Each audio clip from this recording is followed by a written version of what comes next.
If you're like me, you like reading physical books, right? There's no distraction with physical books. But how do you get those insights and the thoughts and the quotes from the physical book into your second brain? There's tools like Readwise, and it seems easy and it seems convenient, but I believe there's a better way. So in this video, I'm gonna break down why you should not use Readwise, how I mark up my physical books, and then how I get those insights into my second brain. So the whole goal of the markup system that I'm about to go through is to be able to easily identify what resonated with you when you read the book the first time. So the first time that I read the book, I only mark up the physical book. I'm not actually going back and forth and writing in my digital notes when I come across something and then coming back to the physical book. Now, I will say that if there is a thought that I just can't escape when I'm reading the book, I will jot it down in my Sparks folder and tag the book, so that way I don't forget it. Quotes are gonna be there in the book. I'm not gonna forget them. I've already marked them. I don't need to worry about that. I don't need to go back and forth. But if there's a thought and I don't want to forget it and it keeps recurring, then I'm gonna write it down. I have 4 different ways that I mark up the book. There's underline, there's highlight, and I'm highlighting the underlined thing. And then there is adding a star next to the content, the book, or the content. And then there's the dog ears where I just flip the corner of the page. Underlining is the very basic and the start of what resonates, right?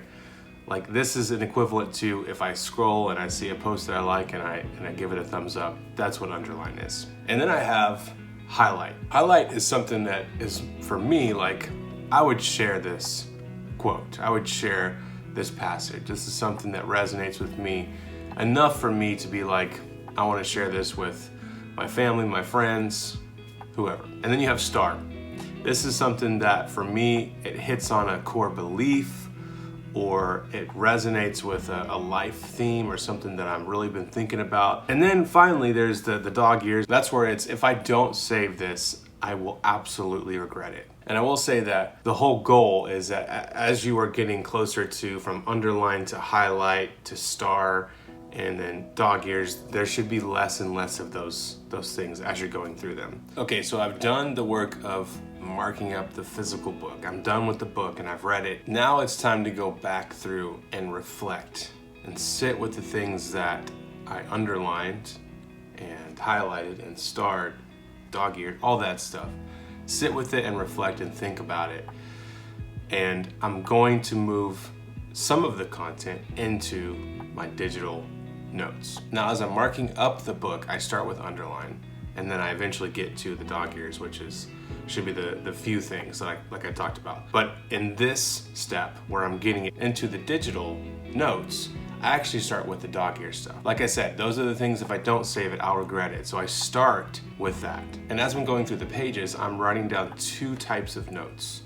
There's thoughts, and these are my own individual thoughts on the things that I'm reading. It could be a thought about a quote. It could be a thought about a passage. And then there's quotes. These are the things that I could not say it, or I couldn't have said it better myself, and it really resonated, and I want to save that because I think I could use it later. Or I just want to be inspired by it as I come across it in my digital notes. So each book gets a dedicated note with it.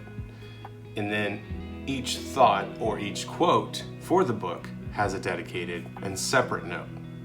And I use Craft to achieve this, and there's bi-directional linking involved with it, so it really works out great, especially in Craft, and especially if you have bi-directional linking, this system works really well. So I have my one note for the book, and then I have all of my quotes are in individual notes that are linked up to the book, and then I have all my individual thoughts as I'm going back to the book, and those are individual notes linked back up to the book.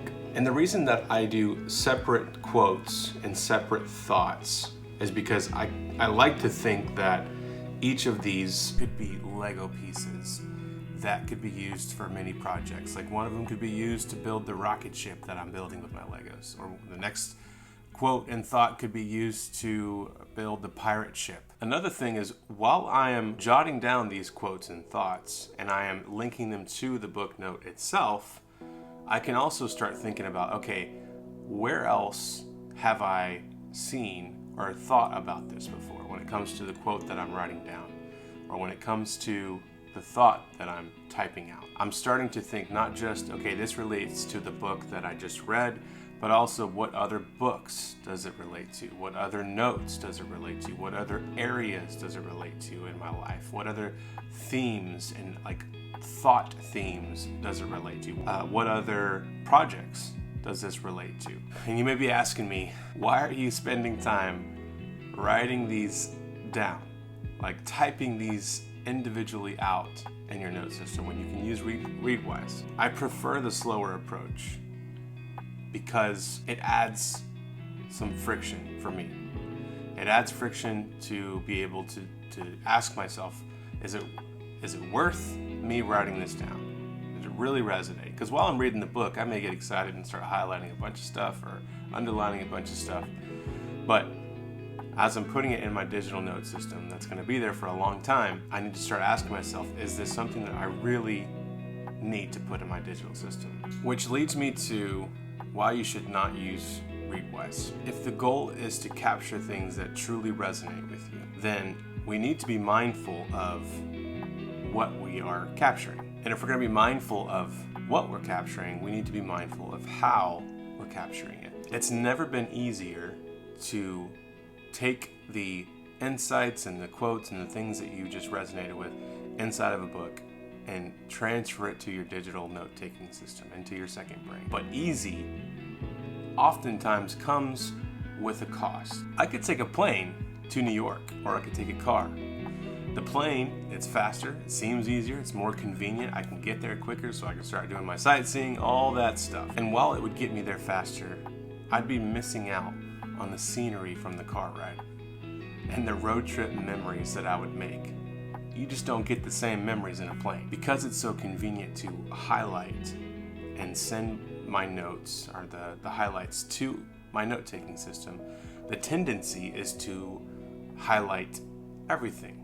Like I can just highlight everything and it'll easily send it over to my notes. The more easy something is to get to, the more chance of me getting everything that I can. Almost like a buffet, right? If I'm at a buffet, my tendency is to fill up my plate.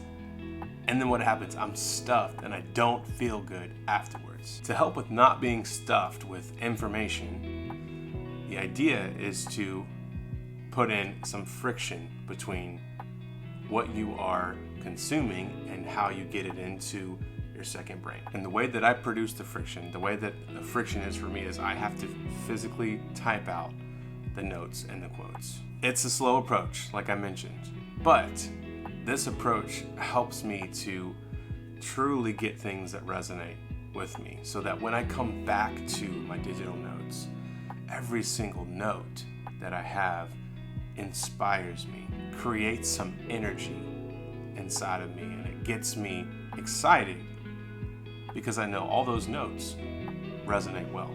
Speaking of the slow approach, you should check out this next video where I talk about one simple way to consistently fill up your second brain with interesting and meaningful ideas.